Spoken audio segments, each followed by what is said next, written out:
ಎಲ್ಲರಿಗೂ ನಮಸ್ಕಾರ. ಥಟ್ ಅಂತ ಹೇಳಿ ಕ್ವಿಜ್ ಕಾರ್ಯಕ್ರಮಕ್ಕೆ ತಮಗೆಲ್ಲ ಸ್ವಾಗತ.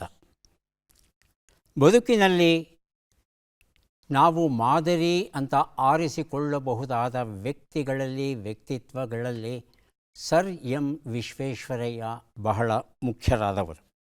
ಪ್ರತಿದಿನ ತಪ್ಪದೆ 10 ಗಂಟೆಗಳ ಕಾಲ ಕೆಲಸವನ್ನು ಅವರು ಮಾಡ್ತಾಯಿದ್ದರು. ಅವರು ತಮಗೆ ತಾವೇ 4 ನಿಯಮಗಳನ್ನು ಹಾಕ್ಕೊಂಡಿದ್ದರು. ಆ ನಿಯಮಗಳಿಗೆ ಅನುಗುಣವಾಗಿ ಕೆಲಸವನ್ನು ಮಾಡ್ತಾಯಿದ್ದರು. ಮೊದಲನೇ ನಿಯಮ, ಯಾವುದೇ ಕೆಲಸವಾದರೂ ಅದನ್ನು ಶ್ರದ್ಧೆಯಿಂದ ಪರಿಶ್ರಮದಿಂದ ಮಾಡಬೇಕು. ಅಂದರೆ with passion and hard work, ಮೊದಲನೇ ನಿಯಮ. ಎರಡನೇ ನಿಯಮ, ಎಲ್ಲ ಕೆಲಸಗಳನ್ನು ಬಹಳ ಶಿಸ್ತಿನಿಂದ ಅಚ್ಚುಕಟ್ಟಾಗಿ ಮಾಡಬೇಕು. Discipline and perfection. ಮೂರನೇ ನಿಯಮ, ಪ್ರತಿಯೊಂದು ಕೆಲಸವನ್ನು ಅತ್ಯಂತ ದಕ್ಷತೆಯಿಂದ ಪೂರೈಸುವುದು. ದಕ್ಷತೆ ಅಂತ ಹೇಳಿದರೆ ಎಫಿಷಿಯನ್ಸಿ ಅಂತ ನಾವು ಹೇಳ್ತೇವೆ. ಆ ಯಾವುದೇ ಕೆಲಸವನ್ನು ದರ್ಪದಿಂದ ಮಾಡಬಾರದು. ದಕ್ಷತೆಯಿಂದ ಮಾಡಬೇಕು ನಿಜ, ಆದರೆ ದರ್ಪದಿಂದ ಅಲ್ಲ, ಅತಿ ವಿನಯಪೂರ್ವಕವಾಗಿ ಮಾಡಬೇಕು ಅಂತ ಹೇಳ್ತಾ ಇದ್ರಂದರೆ ಹ್ಯುಮಿಲಿಟಿ ಅನ್ನೋದು ಇರಬೇಕು ನಮ್ಮಲ್ಲಿ. ಈ 4 ತತ್ವಗಳನ್ನು ತಮಗೆ ತಾವೇ ವಿಧಿಸಿಕೊಂಡು ಅದರ ಹಾಗೆ ಕೆಲಸವನ್ನು ಮಾಡ್ತಾ ಇದ್ರಂತೆ. ಅಂದರೆ ಸರಳವಾಗಿ ಹೇಳಬೇಕಾದ್ರೆ, ಯಾವುದೇ ಒಂದು ಕೆಲಸವನ್ನು ಮಾಡಬೇಕಾದರೆ ಶ್ರದ್ಧೆ ಇರಬೇಕು. ಆ ಕೆಲಸದಲ್ಲಿ ಕಷ್ಟಪಟ್ಟು ಕೆಲಸ ಮಾಡಬೇಕು, ಒಂದು ಶಿಸ್ತು ಇರಬೇಕು, ಅಚ್ಚುಕಟ್ಟಾಗಿ ಕೆಲಸ ಮಾಡಬೇಕು, ದಕ್ಷತೆ ಇರಬೇಕು, ಎಲ್ಲಕ್ಕಿಂತ ಮಿಗಿಲಾಗಿ ವಿನಯವನ್ನು ಉಳಿಸ್ಕೊಳ್ಬೇಕು. ಯಾರಾದರೂ ಹೊಸದಾಗಿ ಕೆಲಸಕ್ಕೆ ಅರ್ಜಿಯನ್ನು ಹಾಕಿದಾಗ ಎಲ್ಲ ರೀತಿಯ ಪ್ರಶ್ನೆಗಳನ್ನು ಕೇಳಿ ಆದಮೇಲೆ ಕೊನೆಗೆ ಒಂದು ಪ್ರಶ್ನೆಯನ್ನು ಕೇಳ್ತಾ ಇದ್ರಂತೆ. ನೀವು ಬಹಳ ಕಷ್ಟಪಟ್ಟು ಶ್ರಮ ವಹಿಸಿ ದುಡಿಬೇಕಾಗುತ್ತೆ, ಅದಕ್ಕೆ ಸಿದ್ಧವಾಗಿದ್ದೀರಾ ಅಂದಾಗ ಅವರು ಯಾವ ರೀತಿಯ ಉತ್ತರವನ್ನು ಕೊಡ್ತಾರೆ ಅನ್ನೋದನ್ನು ಅನುಸರಿಸಿ ಅವರಿಗೆ ಕೆಲಸ ಕೊಡ್ತಾ ಇದ್ರಂತೆ. ಪ್ರೌಢಿಮೆ, ಬುದ್ಧಿವಂತಿಕೆ ಇತ್ಯಾದಿಗಳೆಲ್ಲ ಇರುತ್ತೆ, ಇರಲ್ಲ ಅಂತಲ್ಲ. ಆದರೆ ಒಬ್ಬ ವ್ಯಕ್ತಿಯಲ್ಲಿ ಕಷ್ಟಪಟ್ಟು ಕೆಲಸ ಮಾಡುವ ಗುಣ ಮತ್ತು ಶ್ರದ್ಧೆ ಇಲ್ಲದಿದ್ದರೆ ಉಳಿದ ಯಾವ ಗುಣವೂ ಪ್ರಯೋಜನಕ್ಕೆ ಬರೋಲ್ಲ ಅಂತ ಅವರ ಅನಿಸಿಕೆ. ಹಾಗೆಯೇ ಅವರು ಕೆಲಸವನ್ನು ಮಾಡಬೇಕಾದ್ರೆ ಶಿಸ್ತನ್ನು ರೂಪಿಸ್ಕೊಂಡಿದ್ದರು. ಒಬ್ಬರೊಬ್ಬ ಹೇಳ್ತಾರೆ, 2 ಗಂಟೆ 40 ನಿಮಿಷಕ್ಕೆ ನನಗೆ ಬರೋಕ್ಕೆ ಹೇಳಿದ್ದಾರೆ ಅಂತ ಹೇಳಿ 2:30ಕ್ಕೆ ಬಂದು ಅಲ್ಲಿ ಇದ್ದಂಥ ವ್ಯಕ್ತಿಯ ಹತ್ರ ಹೇಳಿದಾಗ ಆ ಜಮಾದಾರ ಹೇಳ್ತಾನೆ, ಸಾಹೇಬರು ನಿದ್ರೆ ಮಾಡ್ತಾ ಇದ್ದಾರೆ, ನಿಮಗೆ ಹೇಳಿದ ಸಮಯಕ್ಕೆ ಬನ್ನಿ. ಆಗ ಆತ ಹೇಳ್ತಾನೆ, ಓಹೋ ನಿದ್ರೆ ಮಾಡ್ತಿದ್ದಾರಾ, ಸರಿ ನಾನು 3 ಗಂಟೆಗೋ 4 ಗಂಟೆಗೋ ಬರ್ತೇನೆ ಅಂದಾಗ, ಹಾಗೆ ಮಾಡಬೇಡಿ ಸ್ವಾಮಿ, ನಿಮಗೆ ಎಷ್ಟೊತ್ತಿಗೆ ಹೇಳಿದ್ದಾರೆ ಅಷ್ಟೊತ್ತಿಗೆ ಬನ್ನಿ ಅಂತಾರೆ. ಏನಪ್ಪ ಈಗ 2:15, 2:40ಕ್ಕೆ ಅಷ್ಟು ಬೇಗ ಇದ್ಬಿಡ್ತಾರಾ, ಏನು ಅಲಾರಾಮ್ ಇಟ್ಕೊಂಡಿದ್ದಾರಾ? ಅಲಾರಾಮು ನನಗೂ ನಿಮ್ಮಂಥವ್ರಿಗೂ ಸ್ವಾಮಿ, ಅಂತಹ ಸಾಹೇಬರಂಥವ್ರಿಗಲ್ಲ ಅಂತಾರೆ. ಏನಿದು ಆಶ್ಚರ್ಯ ಅಂತ ನೋಡ್ತಾನೆ. 2 ಗಂಟೆ 35 ನಿಮಿಷಕ್ಕೆ ಸರಿಯಾಗಿ ಎದ್ದೇಳ್ತಾರೆ. ಮುಖವನ್ನು ತೊಳೆದು ಸಜ್ಜಾಗಿ 2:40ಕ್ಕೆ ಸರಿಯಾಗಿ ಅವರು ಹಾಜರಿ ಹಾಕ್ತಾರೆ ಆ ಒಂದು ಸಂದರ್ಶನಕ್ಕೆ. ಹಾಗಾಗಿ ಅವರು ಹತೋಟಿಯನ್ನು ಸಾಧಿಸಿದ್ರು. ಎಷ್ಟರ ಮಟ್ಟಿಗೆ ಅಂದರೆ ತಮ್ಮ ನಿದ್ರೆಯ ಮೇಲೂ ಹತೋಟಿ ಅವರಿಗೆ. ಇಷ್ಟೊತ್ತಿಗೆ ಮಲಗಬೇಕು ಅಂದರೆ ಅಷ್ಟೊತ್ತಿಗೂ ಮಲಗೋದು, ಇಷ್ಟೊತ್ತಿಗೆ ಏಳಬೇಕು ಅಂದರೆ ಏಳೋದು. ಹೀಗೆ ಆ ಒಂದು ಶಿಸ್ತನ್ನು ರೂಪಿಸ್ಕೊಂಡಿದ್ದರು. ಹಾಗೆಯೇ ದಕ್ಷತೆ, ಎಫಿಷಿಯನ್ಸಿ, ಮಾಡಬೇಕಾದ ಕೆಲಸವನ್ನು ಎಷ್ಟು ಮಾಡಬೇಕೋ ಅಷ್ಟೇ ಮಾಡಬೇಕು, ಹೆಚ್ಚನ್ನೂ ಮಾಡಬಾರ್ದು, ಕಡಿಮೆಯನ್ನೂ ಮಾಡಬಾರ್ದು. ಎಲ್ಲಕ್ಕಿಂತ ಮಿಗಿಲಾಗಿ ಹ್ಯುಮಿಲಿಟಿ. ಏನು ಹಾಗಂದರೆ, ಒಬ್ಬ ಹೇಳ್ತಾನೆ, ಸರ್ ನಾನು ನಿಮ್ಮ ಹತ್ರ ಕೆಲಸ ಮಾಡ್ತಾಯಿದ್ದೆ ಹಿಂದೆ ಅಂದಾಗ, ಅಪ್ಪ ನೀ ತಪ್ಪು ಹೇಳ್ತಾ ಇದೀಯ, ನೀನು ನನ್ನ ಕೆಳಗೆ ಕೆಲಸ ಮಾಡಿಲ್ಲ, ನನಗಂತೂ ಮಾಡೇ ಇಲ್ಲ, ಆದರೆ ನಾನು ಮಾಡೋ ಕೆಲಸದಲ್ಲಿ ನೀನು ಸಹಾಯ ಮಾಡಿದ್ದೀಯಾ, ಅದನ್ನು ನಾನು ಗುರುತಿಸಿದ್ದೇನೆ ಅನ್ನೋ ಮಾತನ್ನು ಹೇಳ್ತಾರಂತೆ. ಹಾಗಾಗಿ ಬದುಕಲ್ಲಿ ದೊಡ್ಡವರಾಗಬೇಕಾದರೆ ಈ 4 ಗುಣಗಳನ್ನು ಕಲ್ತ್ಕೋಬೇಕಾಗುತ್ತೆ. ನಮ್ಮ ಮಕ್ಕಳಿಗೆ ಕಲಿಸುವ ಪ್ರಯತ್ನ ಪಡೋಣ. ಕಾರ್ಯಕ್ರಮವನ್ನು ಆರಂಭಿಸ್ತಾ ಇದ್ದೇವೆ. ಸ್ಪರ್ಧಿಗಳ ಪರಿಚಯ. ಮೊದಲ ಸ್ಪರ್ಧಿ. ನಮಸ್ಕಾರ, ನನ್ನ ಹೆಸರು ಧನಂಜಯ ಅಂತ. ನಾನು ಬಾನಂದೂರಿಂದ ಬಂದೀನಿ. ಪತ್ರಿಕೆ ಓದುವುದು, ಸುಡುಕೋ ತುಂಬುವುದು, ಪದಬಂಧ ಬರೆಯುವುದು ಇವು ನನ್ನ ಹವ್ಯಾಸಗಳಾಗಿರ್ತದೆ. ಧನಂಜಯ ಅವರಿಗೆ ಸ್ವಾಗತವನ್ನು ಕೋರ್ತಾ ಇದ್ದೇವೆ. ಮುಂದಿನ ಸ್ಪರ್ಧಿ. ಎಲ್ಲರಿಗೂ ನನ್ನ ನಮಸ್ಕಾರ. ನನ್ನ ಹೆಸರು ಈಶಾಚಾರಿ ಎಂ.ಕೆ. ನಾನು ತುಮಕೂರು ಜಿಲ್ಲೆ ತುರುವೇಕೆರೆ ತಾಲೂಕು ಮಾದಾಪಟ್ಟಣ ಗ್ರಾಮದಿಂದ ಬಂದಿದ್ದೇನೆ. ಶಿಕ್ಷಕನಾಗಿ GHPS ಹರಿದಾಸನಹಳ್ಳಿಯಲ್ಲಿ ಕರ್ತವ್ಯ ನಿರ್ವಹಿಸುತ್ತಿದ್ದೇನೆ. ನನ್ನ ಹವ್ಯಾಸ ಪುಸ್ತಕಗಳನ್ನು ಓದುವುದು ಮತ್ತು ಸಂಗ್ರಹಿಸುವುದು, ಹಾಗೆ ಕುಟುಂಬದವರಿಗೋಸ್ಕರ ಹೊಸ ರುಚಿಗಳನ್ನು ಪ್ರಯತ್ನಿಸುವುದು. ಈಶಾಚಾರಿ ಅವರಿಗೆ ಸ್ವಾಗತವನ್ನು ಕೋರ್ತಾ ಇದ್ದೇವೆ. ನಮ್ಮ ಮೂರನೆಯ ಸ್ಪರ್ಧಿ. ಎಲ್ಲರಿಗೂ ನಮಸ್ಕಾರ. ನನ್ನ ಹೆಸರು ರಮೇಶ್. ನಾನು ಮೈಸೂರು ಜಿಲ್ಲೆ HD ಕೋಟೆ ತಾಲೂಕಿನ GB ಸರ್ಗುರು ಗ್ರಾಮದಿಂದ ಬಂದಿದ್ದೇನೆ. ಪ್ರಸ್ತುತ ಮೈಸೂರು ತಾಲೂಕಿನ GHPS ಬೋಗಾದಿ ಶಾಲೆಯಲ್ಲಿ ಶಿಕ್ಷಕನಾಗಿ ಕರ್ತವ್ಯ ನಿರ್ವಹಿಸುತ್ತಿದ್ದೇನೆ. ಪುಸ್ತಕ ಮತ್ತು ದಿನಪತ್ರಿಕೆ ಓದು ನನ್ನ ಹವ್ಯಾಸ. ರಮೇಶ್ ಅವರಿಗೆ ಸ್ವಾಗತವನ್ನು ಕೋರ್ತಾ ಇದ್ದೇವೆ. ಮೂವರು ಸಿದ್ಧವಾಗಿದ್ದರೆ ಕಾರ್ಯಕ್ರಮ ಆರಂಭಿಸೋಣ. ಮೊದಲಿಗೆ ನಿಯಮಗಳನ್ನು ಒಮ್ಮೆ ನೋಡಿಬಿಡೋಣ. ಒಟ್ಟು 10 ಪ್ರಶ್ನೆಗಳು. ಮೊದಲು ಬಜರ್ ಒತ್ತಿದವರಿಗೆ ಉತ್ತರ ನೀಡುವ ಅವಕಾಶ. ಪ್ರತಿ ಸರಿ ಉತ್ತರಕ್ಕೆ ಒಂದು ಪುಸ್ತಕ ಬಹುಮಾನ. ಆಯ್ಕೆಗಳು ಬರುವ ಮೊದಲೇ ಬಜರ್ ಒತ್ತಿ ಸರಿ ಉತ್ತರ ನೀಡಿದರೆ 2 ಪುಸ್ತಕ ಬಹುಮಾನ. 100 ಅಂಕ ಗಳಿಸಿದವರಿಗೆ ಒಂದು ಪುಸ್ತಕ. ವಿಶೇಷ ಬಹುಮಾನ. ನಕಾರಾತ್ಮಕ ತಂತ್ರಗಳಿಗೆ ಅವಕಾಶವಿಲ್ಲ. ಕಾರ್ಯಕ್ರಮದ ಮೊದಲ ಪುಸ್ತಕ, ಮೊದಲ ಪ್ರಶ್ನೆ. ಪಿಟ್ಕಾಯಣ ಅಂಕಣ ಬರಹಗಳ ಸಂಗ್ರಹ. ರಾಜಾರಾಮ್ ತಲ್ಲೂರು ಬರೆದಿರುವಂಥದ್ದು. ಪ್ರಶ್ನೆ: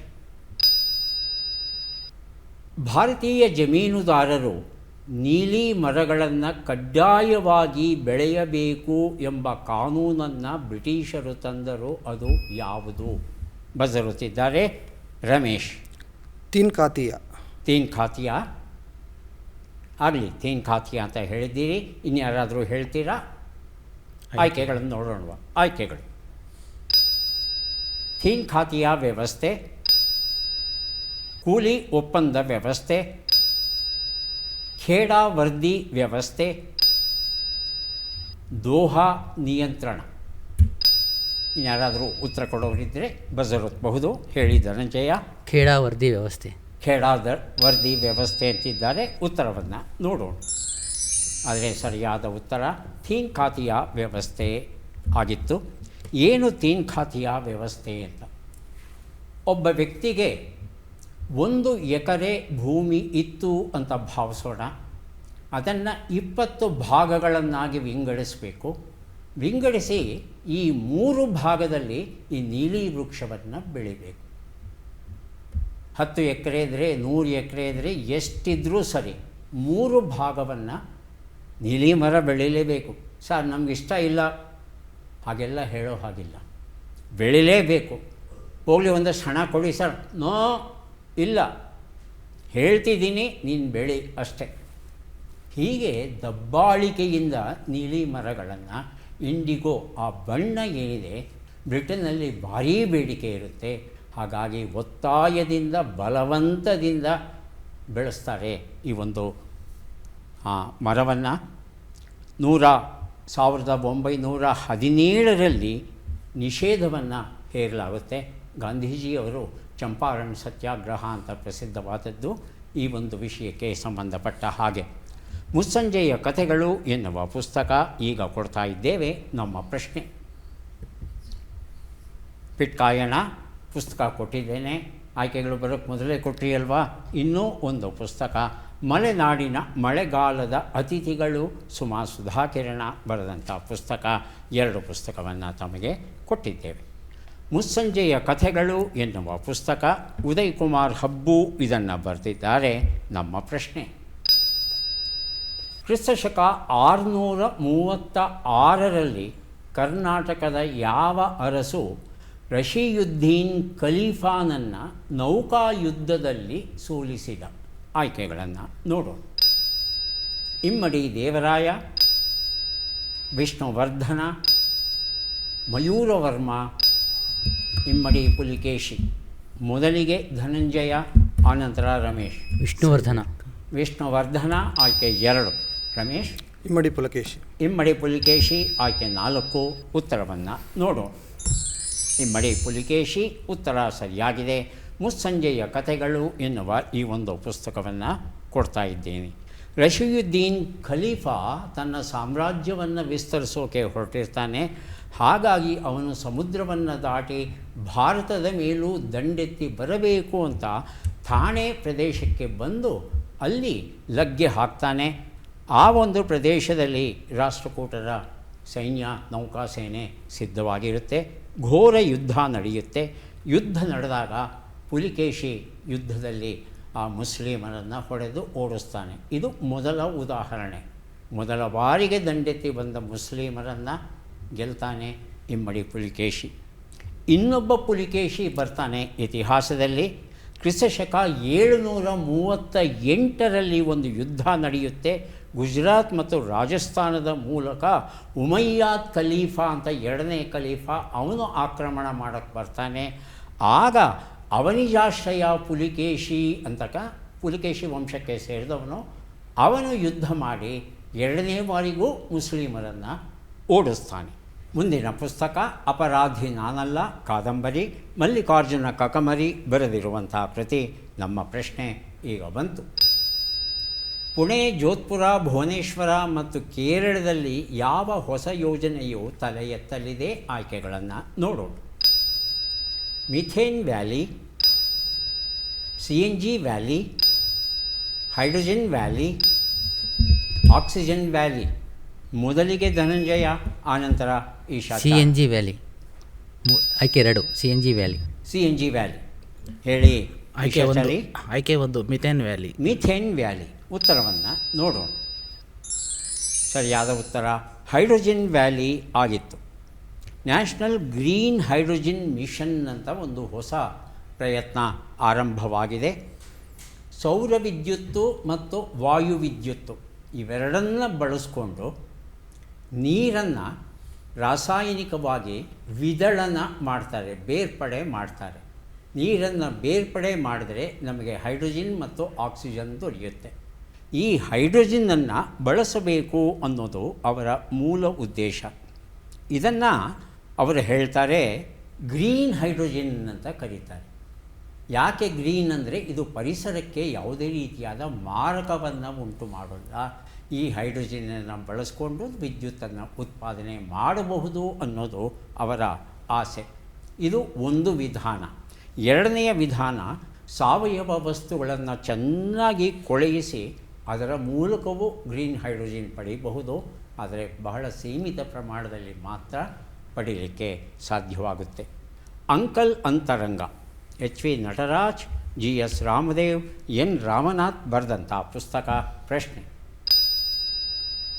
1986ರಲ್ಲಿ ಸಾರ್ಕ್ ಸಮ್ಮೇಳನ ಯಾವ ಬೆಟ್ಟದಲ್ಲಿ ನಡೆಯಿತು? ಆಯ್ಕೆಗಳನ್ನು ನೋಡೋಣ. ಕುದುರೆ ಮುಖ, ನಂದಿ. ಬಜರುತ್ತಿದ್ದಾರೆ ಧನಂಜಯ, ಆನಂತರ ರಮೇಶ್. ನಂದಿ. ರಮೇಶ್. ನಂದಿ ಆಯ್ಕೆ 3. ದೇವರಾಯನ ದುರ್ಗ ಆಯ್ಕೆ 4. ತಡಿಯಾಂಡಮೋಲ್. ಉತ್ತರವನ್ನು ನೋಡೋಣ. ನಂದಿ ಉತ್ತರ ಸರಿಯಾಗಿದೆ. ಈ ಉತ್ತರವನ್ನು ಮೊದಲು ಕೊಟ್ಟದ್ದು ಧನಂಜಯ ಅವರು. ಅಂಕಲ್ ಅಂತರಂಗ ಈ ಒಂದು ಪುಸ್ತಕವನ್ನು ಅವರಿಗೆ ಕೊಡ್ತಾ ಇದ್ದೇವೆ.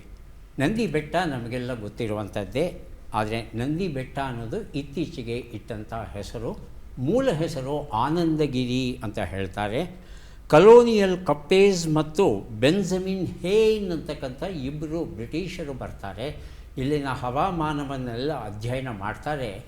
ಆಲೂಗಡ್ಡೆ ಬೆಳೀಲಿಕ್ಕೆ ಇದು ಹೇಳಿ ಮಾಡಿಸಿದಂತಹ ಸ್ಥಳ ಅಂತ ಹೇಳಿ ಮೊದಲ ಬಾರಿಗೆ ಆಲೂಗಡ್ಡೆ ಬೆಳೆಯನ್ನು ಈ ನಂದಿ ಬೆಟ್ಟದ ಸುತ್ತಮುತ್ತಲೂ ಬೆಳೀತಾರೆ. ವಿಮಾನ ನಿಲ್ದಾಣ ಬರೋದಕ್ಕೆ ಮೊದಲು ದೇವನಹಳ್ಳಿ ಸುತ್ತಮುತ್ತ ಇದ್ದಂಥ ಏಕೈಕ ಕೃಷಿ ಅಂದರೆ ಆಲೂಗಡ್ಡೆ.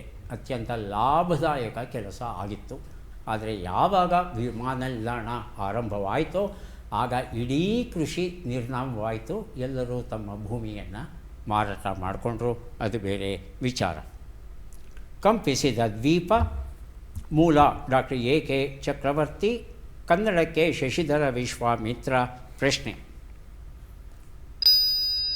ಬಿಟ್ಟಕ್ಷರಗಳನ್ನು ತುಂಬಿ. ಹಿಂ ಸ್ತಾ ಶಾ ಯ ಸಂ. ಹೇಳಿ ರಮೇಶ್. ಹಿಂದೂಸ್ತಾನಿ ಶಾಸ್ತ್ರೀಯ ಸಂಗೀತ. ಹಿಂದೂಸ್ತಾನಿ ಶಾಸ್ತ್ರೀಯ ಸಂಗೀತ ಅಂತಿದ್ದಾರೆ. ಹೌದಾ ಈಶಾಚಾರಿ? ಹೌದು ಸರ್. ಸರಿಗಿದೆಯಾ? ಉತ್ತರವನ್ನು ನೋಡು.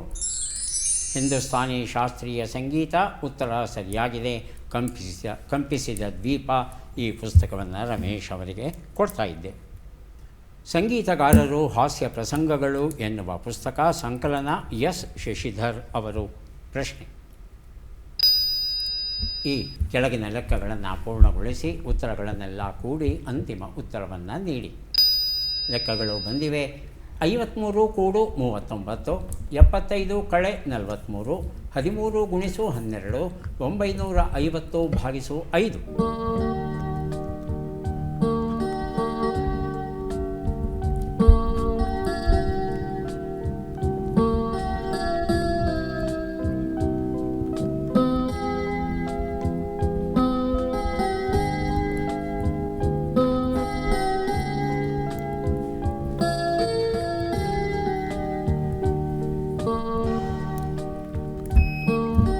ಬಜರುತ್ತಿದ್ದಾರೆ ರಮೇಶ್.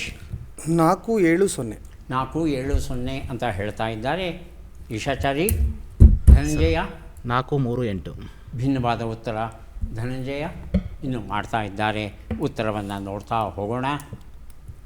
ಒಂದು ಉತ್ತರ 92, 2 ಉತ್ತರ 32, 3 ಉತ್ತರ 156, 4 ಉತ್ತರ 190. ಎಲ್ಲವನ್ನು ಕೂಡಿದ್ರೆ 470 ಬಂದಿದೆ. ಈ ಉತ್ತರವನ್ನು ಮೊದಲು ಕೊಟ್ಟದ್ದು ರಮೇಶ್ ಅವರು. ಅವರಿಗೆ ಸಂಗೀತಗಾರರು ಹಾಸ್ಯ ಪ್ರಸಂಗಗಳು ಈ ಒಂದು ಪುಸ್ತಕವನ್ನು ಕೊಟ್ಟಿದ್ದೇನೆ. ಪ್ಲಾಸ್ಟಿಕ್ಸ್ ಪುರಾಣ ಎನ್ನುವ ಪುಸ್ತಕ ಡಾಕ್ಟರ್ MS ಮೂರ್ತಿ ಹಾಗೂ B ತೇಜಕುಮಾರ್ ಅವರು ಬರೆದಿದ್ದಾರೆ. ಪ್ರಶ್ನೆ: ಈ ಪದ್ಮ ಪುರಸ್ಕೃತರನ್ನು ಗುರುತಿಸಿ.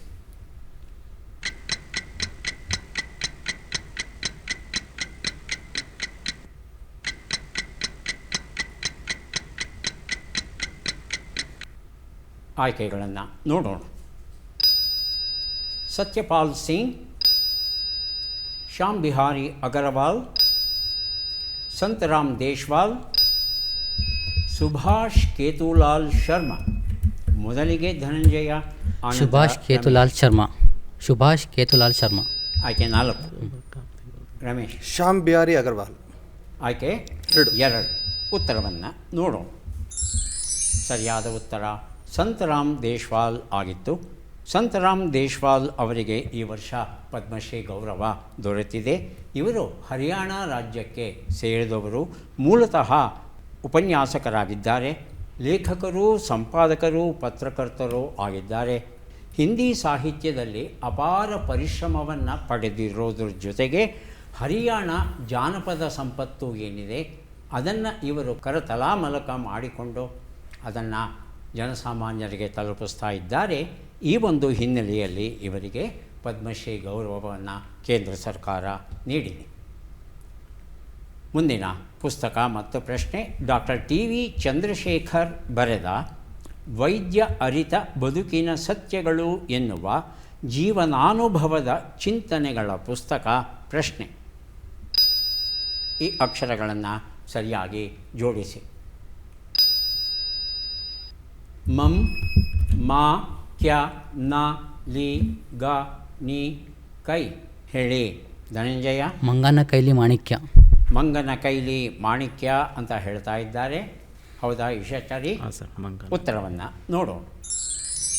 ಉತ್ತರ ಸರಿಯಾಗಿದೆ. ವೈದ್ಯ ಅರಿತ ಬದುಕಿನ ಸತ್ಯಗಳು ಈ ಒಂದು ಪುಸ್ತಕವನ್ನು ಧನಂಜಯ ಅವರಿಗೆ ಕೊಟ್ಟಿದ್ದೇವೆ.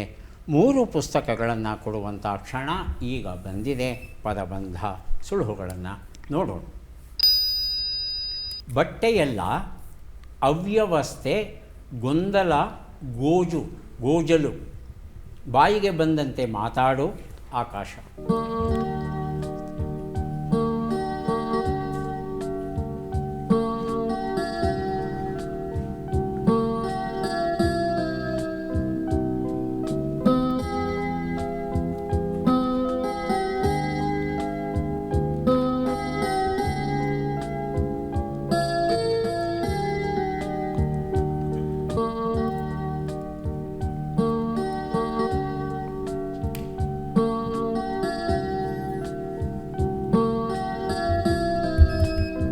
ಬಜರುತ್ತಿದ್ದಾರೆ ಈಶಾಚಾರಿ. ಒಂದು ಉತ್ತರ ಅರಾಜಕತೆ. ಅರಾಜಕತೆ. ಎರಡನೇದು, ಮೂರನೇದು ಸಿಕ್ಕಿಲ್ಲ. ಬರೀ ಒಂದಕ್ಕೆ ನೀವು ಬಜರುತ್ತಿ ಉತ್ತರ ಕೊಟ್ಟಿದ್ದೀರಿ. ಧನಂಜಯ ಮತ್ತು ರಮೇಶ್ ತಾವು ಪ್ರಯತ್ನಿಸಬಹುದು. ಮೊದಲನೇ ಶಬ್ದಕ್ಕೆ ಮಾತ್ರ. ಮೊದಲನೇ ಶಬ್ದ ನಾನು ಕೊಡ್ತೇನೆ. ತೊಳಸಂಬಟ್ಟೆ ಅಪರೂಪದ ಶಬ್ದ, ಆದರೆ ಬಹಳ ಪ್ರಭಾವಶಾಲಿಯಾದ ಶಬ್ದ. ಎರಡು ಉತ್ತರ. ಯಾರು ಬೇಕಾದರೂ ಬಜರೊತ್ತಬಹುದು, ಉತ್ತರವನ್ನು ಕೊಡಬಹುದು. ಬಾಯಿಗೆ ಬಂದಂತೆ ಮಾತಾಡು. ಮಧ್ಯದ ಅಕ್ಷರ ಳ. ಉತ್ತರವನ್ನು ನೋಡೋಣ. ಗಳಹು ಅಂತ ಹೇಳ್ತೇವೆ.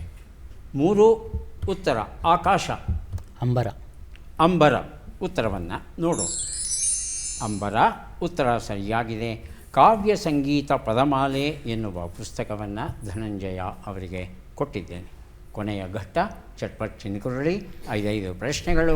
ಮೊದಲ ಅವಕಾಶ ಧನಂಜಯ ಅವರಿಗೆ. ಸಿದ್ಧವಾಗಿದ್ದರೆ ಪ್ರಶ್ನೆಗಳನ್ನು ಆರಂಭಿಸ್ತೇವೆ. ಮೊದಲ ಪ್ರಶ್ನೆ. ಕಣ್ಣಿನಲ್ಲಿ ಎಣ್ಣೆ ಹಾಕಿ ನೋಡು ಎಂಬ ನುಡಿಗಟ್ಟಿನ ಅರ್ಥವೇನು? ಹಗಲಿರುಳು ಗಮನಿಸು, ಸೂಕ್ಷ್ಮವಾಗಿ ಗಮನಿಸು. ಹಗಲಿರುಳು ಗಮನಿಸು. ಮುಂದಿನ ಪ್ರಶ್ನೆ. ಸಂತೋಷ, ಹರುಷ ಎಂಬ ಅರ್ಥವನ್ನು ಕೊಡುವ ಶಬ್ದ ಯಾವುದು? ಆಮೋದ, ಅಮೋಘ. ಆಮೋದ. ಮುಂದಿನ ಪ್ರಶ್ನೆ. ಅಗಲ ಎಂಬ ಪದದ ವಿರುದ್ಧ ಪದ ಯಾವುದು? ಕಿರಿಯ. ಹಾಂ, ಚಿಕ್ಕದು. ಇನ್ನೊಂದು ಸಲ ಹೇಳಿ. ಕಿರಿ. ಕಿರಿ. ಮುಂದಿನ ಪ್ರಶ್ನೆ. ಈ ಗಾದೆಯನ್ನು ಪೂರ್ಣಗೊಳಿಸಿ. ನಾಯಿ ಬೊಗಳಿದರೆ ದೇವಲೋಕ ಹಾಳಾಗುತ್ತೆ. ಮುಂದಿನ ಪ್ರಶ್ನೆ. ಈ ಒಗಟನ್ನು ಬಿಡಿಸಿ. ಸುರಸುಂದರಿಗೆ ಒಂದೇ ಕಣ್ಣು. ಸೂರ್ಯ. ಸೂರ್ಯ. ಉತ್ತರವನ್ನು ನೋಡ್ತಾ ಹೋಗೋಣ. ಒಂದು ಉತ್ತರ. ಕಣ್ಣಿನಲ್ಲಿ ಎಣ್ಣೆ ಹಾಕಿ ನೋಡು ಅಂದರೆ ಸೂಕ್ಷ್ಮವಾಗಿ ಗಮನಿಸು ಅಂತ ಅರ್ಥ. ಎರಡನೇ ಪ್ರಶ್ನೆಗೆ ಉತ್ತರ ಆಮೋದ ಸರಿಯಾಗಿದೆ. ಮೂರನೇ ಪ್ರಶ್ನೆಗೆ ಉತ್ತರ ಅಗಲ ಅಂದರೆ ಕಿರಿದು ಅಂತ. ತಾವು ಕಿರಿ ಅನ್ನೋ ಶಬ್ದ ಇಟ್ಕೊಂಡು ಅಲ್ಲೇ ಸ್ವಲ್ಪ ಗೊಂದಲ ಆಗಿತ್ತು ನಿಮಗೆ. ಉತ್ತರ ಸರಿ ಅಂತ ಸ್ವೀಕರಿಸ್ತೇವೆ. ನಾಲ್ಕನೇ ಪ್ರಶ್ನೆಗೆ ಉತ್ತರ ದೇವಲೋಕ ಹಾಳೆ. ಉತ್ತರ ಸರಿಯಾಗಿದೆ. ಐದನೇ ಪ್ರಶ್ನೆಗೆ ಉತ್ತರ ಇದು ಸೂಜಿಯ ವರ್ಣನೆ ಆಗಿತ್ತು. 2 ಪ್ರಶ್ನೆಗಳಿಗೆ ತಾವು ಸರಿಯಾದ ಉತ್ತರ ಕೊಟ್ಟಿದ್ದೀರಿ. 2 ಪುಸ್ತಕಗಳನ್ನು ತಮಗೆ ಕೊಟ್ಟಿದ್ದೇವೆ. ಈಗ ಈಶಾಚಾರಿ ಅವರಿಗೆ ಅವಕಾಶ. ಸಿದ್ಧವಾಗಿದ್ದೀರಾ? ಮೊದಲ ಪ್ರಶ್ನೆ. ಕಡಿವಾಣ ಹಾಕು ಎಂಬ ನುಡಿಗಟ್ಟಿನ ಅರ್ಥವೇನು? ಹತೋಟಿಯಲ್ಲಿಡು, ಸಂಕಲ್ಪ ಮಾಡು. ಹತೋಟಿಯಲ್ಲಿಡು. ಮುಂದಿನ ಪ್ರಶ್ನೆ. ನೀರು, ಜಲ ಎಂಬ ಅರ್ಥವನ್ನು ಕೊಡುವ ಶಬ್ದ ಯಾವುದು? ಸಲಿಲ, ವಲಲ. ಸಲೀಲ. ಮುಂದಿನ ಪ್ರಶ್ನೆ. ಅಂತ ಎಂಬ ಪದದ ವಿರುದ್ಧ ಪದ ಯಾವುದು? ಮುಂದಿನ ಪ್ರಶ್ನೆ. ಈ ಗಾದೆಯನ್ನು ಪೂರ್ಣಗೊಳಿಸಿ. ಹನಿ ಹನಿಗೂಡಿದರೆ ಹಳ್ಳ, ತೆನೆ ತೆನೆಗೂಡಿದರೆ ಬೆಳ್ಳ. ಮುಂದಿನ ಪ್ರಶ್ನೆ. ಈ ಒಗಟನ್ನು ಬಿಡಿಸಿ. ಹಗಲೆಲ್ಲ ಮುದುಡಿಕೊಂಡಿದ್ದು ರಾತ್ರಿ ಆಗ್ತಿದ್ದ ಹಾಗೆ ಕಿಸಿದುಕೊಂಡು ಬಿದ್ದುಕೊಳ್ಳುತ್ತೆ. ಏನದು ಅಂತ ತಿಳ್ಕೋಬೇಕಾಗಿದೆ. ಹಾಸಿಗೆ. ಹಾಸಿಗೆ. ಉತ್ತರವನ್ನು ನೋಡ್ತಾ ಹೋಗೋಣ. ಒಂದು ಉತ್ತರ. ಕಡಿವಾಣ ಹಾಕು, ಹತೋಟಿಯಲ್ಲಿಡು ಸರಿಯಾಗಿದೆ. ಎರಡನೇ ಪ್ರಶ್ನೆಗೆ ಉತ್ತರ ಸಲೀಲ ಸರಿಯಾಗಿದೆ. ಮೂರನೇ ಪ್ರಶ್ನೆಗೆ ಉತ್ತರ ಅಂತ, ಅನಂತ ಅನ್ನೋದು ವಿರುದ್ಧ ಪದ ಆಗಿತ್ತು. ನಾಲ್ಕನೇ ಪ್ರಶ್ನೆಗೆ ಉತ್ತರ ಹನಿ ಹನಿಗೂಡಿದರೆ ಹಳ್ಳ, ತೆನೆ ತೆನೆಗೂಡಿದರೆ ಬಳ್ಳ ಸರಿಯಾಗಿದೆ. ಐದನೇ ಪ್ರಶ್ನೆಗೆ ಉತ್ತರ ಚಾಪೆ ಅಥವಾ ಹಾಸಿಗೆ. ಎರಡೂ ಈ ಸಂದರ್ಭದಲ್ಲಿ ಸರಿ ಉತ್ತರ ಅಂತ ಅನ್ನಿಸ್ಕೊಳ್ಳುತ್ತೆ. ಉತ್ತರ ಸರಿಯಾಗಿದೆ. ಎಷ್ಟು ಸರಿ ಉತ್ತರ ಕೊಟ್ರಿ? 4 ಅಲ್ವಾ? 4 ಪುಸ್ತಕಗಳನ್ನು ತಮಗೆ ಕೊಡ್ತಾ ಇದ್ದೇವೆ. ಈಗ ರಮೇಶ್ ಅವರಿಗೆ ಅವಕಾಶ ಬರ್ತಾ ಇದೆ. ಸಿದ್ಧವಾಗಿದ್ದೀರಾ ರಮೇಶ್? ಮೊದಲ ಪ್ರಶ್ನೆ. ಕೈ ಬಿಸಿ ಮಾಡು ಎಂಬ ನುಡಿಗಟ್ಟಿನ ಅರ್ಥವೇನು? ಶಿಫಾರಸು ಮಾಡು, ಲಂಚ ಕೊಡು. ಲಂಚ ಕೊಡು. ಮುಂದಿನ ಪ್ರಶ್ನೆ. ಉಗ್ರತೆ, ದರ್ಪ ಎಂಬ ಅರ್ಥವನ್ನು ಕೊಡುವ ಶಬ್ದ ಯಾವುದು? ಕಡುಪು, ಒಡಪು. ಕಡುಪು. ಮುಂದಿನ ಪ್ರಶ್ನೆ. ಅಡ್ಡ ಎಂಬ ಪದದ ವಿರುದ್ಧ ಪದ ಯಾವುದು? ಮುಂದಿನ ಪ್ರಶ್ನೆ. ಈ ಗಾದೆಯನ್ನು ಪೂರ್ಣಗೊಳಿಸಿ ನೆಂಟರಿಗೆ ದೂರ. ಮುಂದಿನ ಪ್ರಶ್ನೆ. ಈ ಒಗಟನ್ನು ಬಿಡಿಸಿ ನಾನಿದ್ದರೆ ಮಾತ್ರ ಬದುಕ್ತಿ, ಇಲ್ಲದಿದ್ದರೆ ಸಾಯ್ತಿ. ಗಾಳಿ. ಗಾಳಿ. ಉತ್ತರವನ್ನು ನೋಡ್ತಾ ಹೋಗೋಣ. ಒಂದು ಉತ್ತರ ಕೈ ಬಿಸಿ ಮಾಡು, ಲಂಚ ಕೊಡು ಸರಿಯಾಗಿದೆ. ಎರಡನೇ ಪ್ರಶ್ನೆಗೆ ಉತ್ತರ ಕಡುಪು ಸರಿಯಾಗಿದೆ. ಮೂರನೇ ಪ್ರಶ್ನೆಗೆ ಉತ್ತರ ಅಡ್ಡ ಉದ್ದ ಹೇಳ್ಬೋದಾಗಿತ್ತು, ಲಂಬ ಹೇಳ್ಬೋದಾಗಿತ್ತು. ನಾಲ್ಕನೇ ಪ್ರಶ್ನೆಗೆ ಉತ್ತರ ನೆಂಟರಿಗೆ ದೂರ, ನೀರಿಗೆ ಹತ್ತಿರ ಇರಬೇಕು ಯಾವಾಗಲೂ. ಐದನೇ ಪ್ರಶ್ನೆಗೆ ಉತ್ತರ ಗಾಳಿ ಸರಿಯಾಗಿದೆ. 3 ಪ್ರಶ್ನೆಗಳಿಗೆ ತಾವು ಸರಿ ಉತ್ತರ ಕೊಟ್ಟಿದ್ದೀರಿ. ಹಾಗಾಗಿ 3 ಪುಸ್ತಕಗಳನ್ನು ತಮಗೆ ಕೊಡ್ತಾ ಇದ್ದೇವೆ. ಯಾರಿಗೆ ಎಷ್ಟು ಪುಸ್ತಕ ಬಂದಿದೆ ಅದನ್ನು ನೋಡುವ ಕ್ಷಣ ಈಗ ಬಂತು. ಧನಂಜಯ್ ಅವರಿಗೆ 6 ಪುಸ್ತಕಗಳು ದೊರೆಯುತ್ತಾ ಇವೆ. ತಮಗೆ ಧನ್ಯವಾದಗಳನ್ನು ಅರ್ಪಿಸ್ತಾ ಇದ್ದೇವೆ. ಈಶಾಚಾರಿ ಅವರಿಗೆ 4 ಪುಸ್ತಕ ದೊರೆಯುತ್ತಾ ಇದೆ. ಸ್ವೀಕರಿಸಿ ಅಭಿನಂದನೆಗಳು. ರಮೇಶ್ ಅವರಿಗೆ ದೊರೆಯುತ್ತಾ ಇದೆ 8 ಪುಸ್ತಕ ದೊರೆಯುತ್ತಾ ಇದೆ. ಸ್ವೀಕರಿಸಿ.